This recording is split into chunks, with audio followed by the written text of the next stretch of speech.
Hi everybody, it's Edward and Nagby here making a special promotional video regarding the Sunday night Indigenous Sex and Love show. And I wanted to talk just a little bit about why we're doing the Sunday night Indigenous Love and Sex show. And part of that is because we wanted to start taking some firm action. As many people may be aware, there are a lot of talks about rolling back the sexual education systems that are placed into our Toronto District School Board and other school boards. And so we want to make ourselves as accessible and available as possible. Now, myself and Lauren LaValle are going to be doing this show. And it's important that you know that Lauren LaValle and myself are not sexual health experts, but simply social workers trying to do our part to raise awareness on sexual health information and relationship stuff. So now when we, on our first episode is entitled Safer Sex. And so before we dive into some of the heavy sexual content that will be in there, I want to talk a little bit about those individuals who are not sexually active yet. So maybe some of our younger people who are going through the teenage years and going through puberty. And we wanted to talk about, and just kind of, I so to speak, put out there the alleviation, to try to alleviate some of the pressure that's on our young people to be sexually active. Now we know this is really amplified through social media with sexually exploitative pictures of both men and women, with things like Tinder, and there's all this pressure on our young people to be sexually active, and it's often even glorified in society today. And so we want to get back to our cultural values and heritage, and we want to remind people to be practicing the 7 grandfather teachings within their even within their relationships. And so the first teaching is about being truth. And what I wanted to say about truth is for our young people to be truthful with themselves if they are or not ready to have sex, and to be true to themselves about finding someone that they're in love with when they're sharing their body, because our bodies are something so special. We want to make sure that our young people know that it's very important that you take into consideration who we're letting into our sweat lodge, so to speak. And I see our body as a very special thing that we need to take care of and recognize. And the second 7 grandfather teaching is about honesty, and our ability to be honest with our partners, to be honest with ourselves about what type of sexual conduct that we may or may not be ready for, what our boundaries are, what we're okay with, what we're not okay with, and really practicing that honesty. And we can always go back to our elders, our traditional elders and knowledge keepers, to talk about those things as well. And also, here at the Nagby Youth Program, we also have access to case managers, sexual health information, and so we want our people to be practicing that honesty, which leads me on to the third of the 7 grandfather teachings, and that's bravery. And we want to encourage our young people to have the bravery to say no to people if they're feeling pressured to have sex, have the bravery to wear protection, because sometimes that's really hard during when the initiation of sexual activity starts to happen.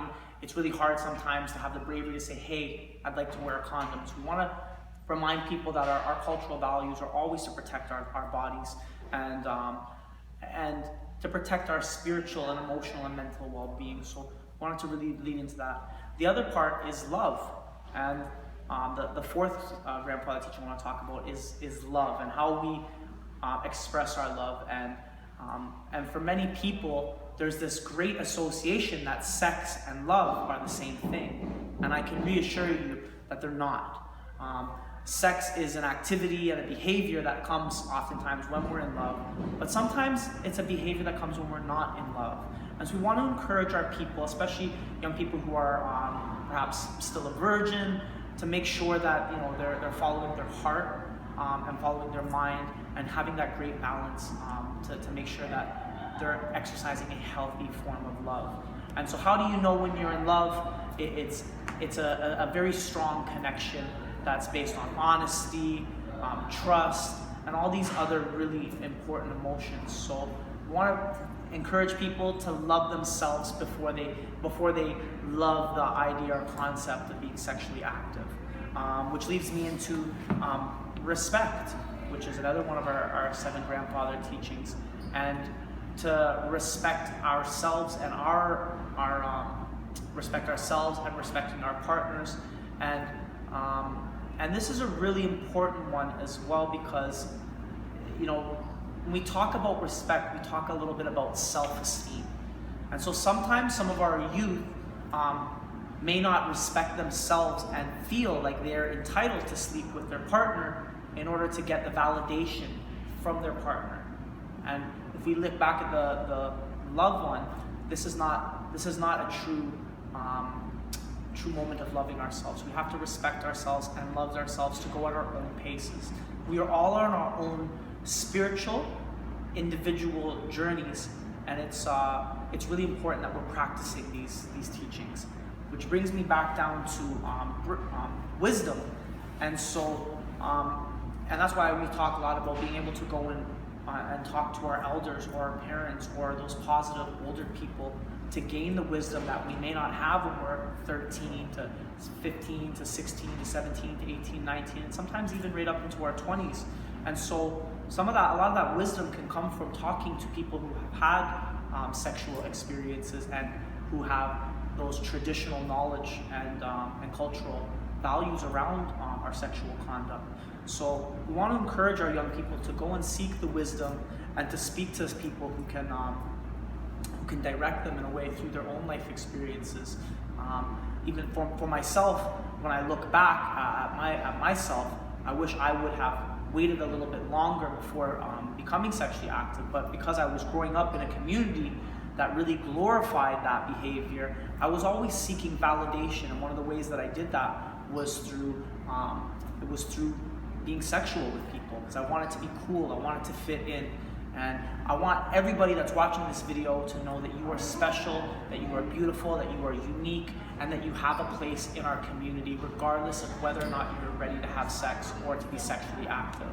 Which brings me back down to the last one, and that's the humility. And humility can be defined as being humble.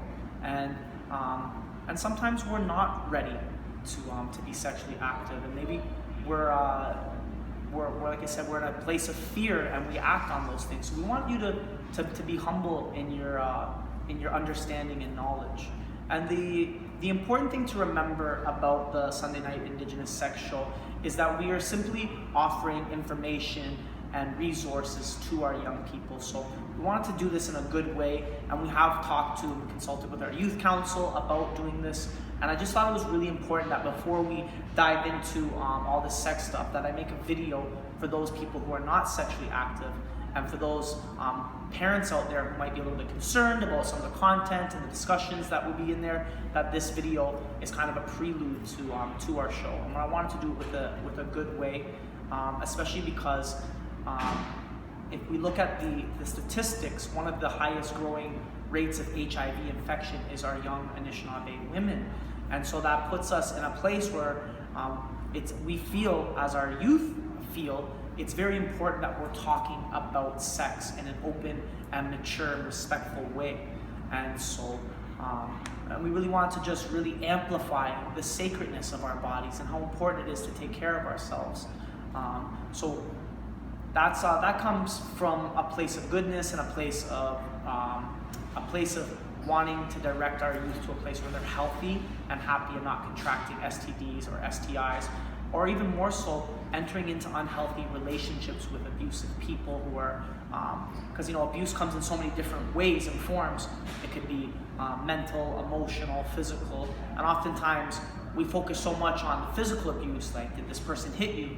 But meanwhile, there's a lot of mental and emotional abuse going around out there, where people speak to their partners in a not so polite way, when they put down their partners, and most importantly, we put down ourselves. And so I wanted to really remind our youth to really be building their self-esteem. And how we build self-esteem is by getting involved in our community, making valuable connections in the community, making meaningful friendships and relationships. And Anagbi is always there to support with that. Once again, we're located up at 16 Spadina Road. So if you're ever wanting to access services, we have access to transitional housing, we have access to case managers, people who are healers, we also have recreational services. So we want our youth to come and get involved with that stuff. And so we're really hoping that this Sunday night Indigenous Sex and Love show is going to be a huge success, and I personally believe it is, because me and Lauren Lavalley worked so hard yesterday on doing our first video. But before we jump into the sexually explicit stuff, it's really important that we make a video to just talk about our young people honoring their bodies. And the best way to have safer sex is to abstain from sex.